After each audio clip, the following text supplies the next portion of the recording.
House Ranking Member, Senator Biden. I want to try to ask a couple very specific questions, and if you help me by giving as quick an answer as you could. Mr. Bolton, what are your working assumptions on the cost side for the rest of 03 and for 04 for Iraq? For the rest of 03, Senator Biden, on the cost side, our working assumptions are those that Ambassador Bremer has brought back to us. He's anticipating expenditures in the range for the total of 03 of about $7.3 billion. How much will you be requesting for the remainder of the year, if any, from the United States Congress to fund that need? We don't anticipate requesting anything additional for the balance of this year. And what do you anticipate for 04? I don't know the answer to that. Ambassador Bremer has laid out a reasonably specific budget for the balance of 03, and I think he had an opportunity to discuss that with you. But even that was relatively crude because of they're just getting a handle on so many of the variables that are in play right now. You anticipate we'll be continuing to spend $4 billion a month for our troops in Iraq for 04?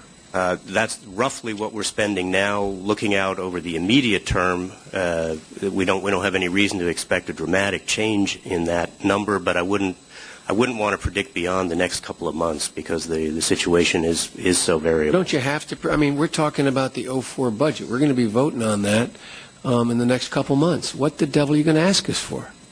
Well, in the 04 budget, and Senator, as you know, we've been very explicit about it. We have not included the incremental costs of our fighting forces in Iraq, nor the costs of reconstruction. So why?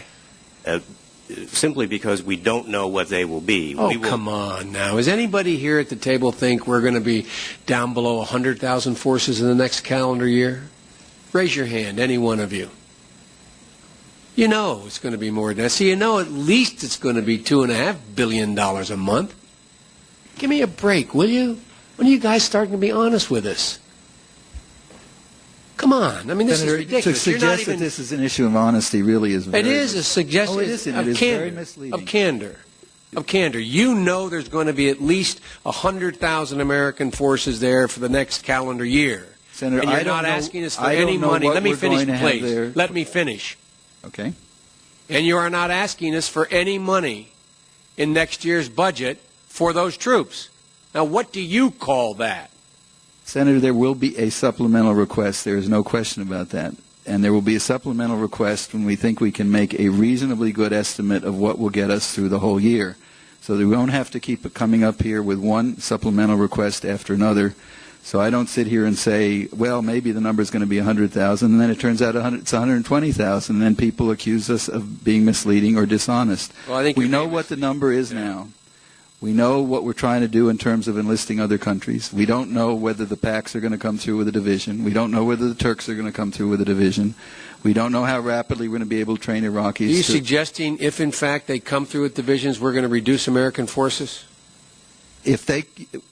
I believe that that's exactly the purpose of getting foreign troops in. In fact, in southern Iraq today, we are handing responsibility for key provinces of Iraq over to the Poles and the Spaniards and the Italians, and we're taking Marines out. We're not replacing them with Americans.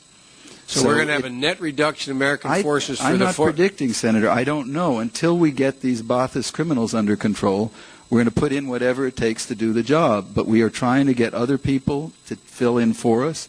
We're trying to get Iraqis to fill in for us. And I think by the end of the year, early next year, we'll have a much better fix on what it takes to get through the year. Do you have any expectation that you're going to be able to stand up an Iraqi army of any consequence in the next 6 months? There are two different things here, and thanks for giving me the chance to explain it. We're working on training an Iraqi army, which is a 2 to 3 year project to produce regular units, lots of training, lots of discipline. You don't need that kind of an army to guard fixed power lines. You don't need that kind of an army to take over from Marines guarding hospitals. You don't need that kind of an army to guard banks. That's the Civilian Defense Force. The Civilian Defense Force, we believe we can have thousands of those people available within about 45 days. That's within 45 days. And how about the police? The police, we're standing up rapidly. And as you noted correctly at the police academy, they're not all equally good. I visited a group down in Basra that still are struggling. But up north in Kirkuk, for example, the Iraqi police have taken over the whole function. The Iraqi police have taken over, and well, okay, I find this kind of incredible. The picture you painted is, are there any substantive changes of consequence you are recommending to the President, or is everything going along as planned? You kind of got everything on course here, and everything's pretty well in hand. I mean, you told us about how the military says we're well ahead of where we were in Bosnia, and are you happy with where we are right now? Senator, I'm not happy with where we are right now, and if there's any way to accelerate anything, we're looking at it. We're looking at how to accelerate training Iraqis. I've talked about that at some length. We're looking at emergency ways of accelerating electric power production. Some of that is already underway. I believe the reason we were able to get the oil production up over 1 million barrels a day was because we brought in portable generators to provide electricity. That's the kind of thing. The report called for, what, 5,000 of those? Are they up, 550 diesel-driven emergency generators to be installed? Are they up and running? I don't know. I can check that for the record. I don't know the detail. But that is an example of where we're looking at acceleration.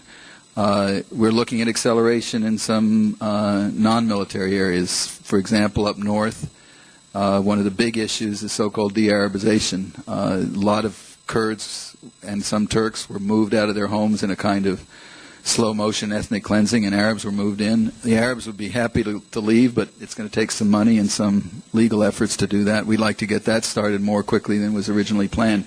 Your point, Senator, which I agree with, is there's a window of opportunity here. I can't measure how long it is, but I do believe that the sooner we move within that window, the better off we'll be further out in the future, and that money invested now, even if it's not quite efficient, will save us a lot of money in the long run. And money invested on the civil side can help bring down that $4 billion a month that we're currently spending on our troops. My time's up, but I'm confused. General Myers, the chairman of the Joint Chiefs, said if we get these 30,000 additional foreign troops, that there will not be enough for us to reduce our military in Iraq for months, possibly years. And he said we need more than 30,000, and even that. I don't get you guys. I mean, Myers says that. You're telling me we get these additional troops, we're going to draw down American troops. Can I respond to that, Senator? Sure.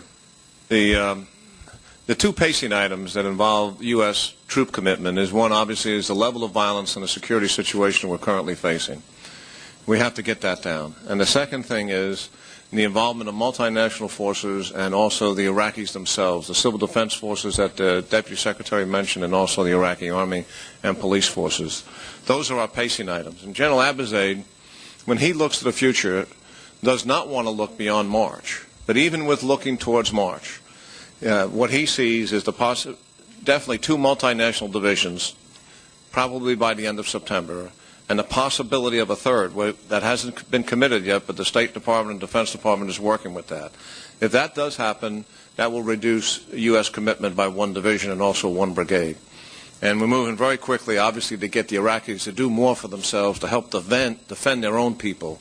And that's in its embryonic stages. As those 2 items, the level of violence, multinational division participation, and also the Iraqis themselves will see us reduce the U.S. troop commitment.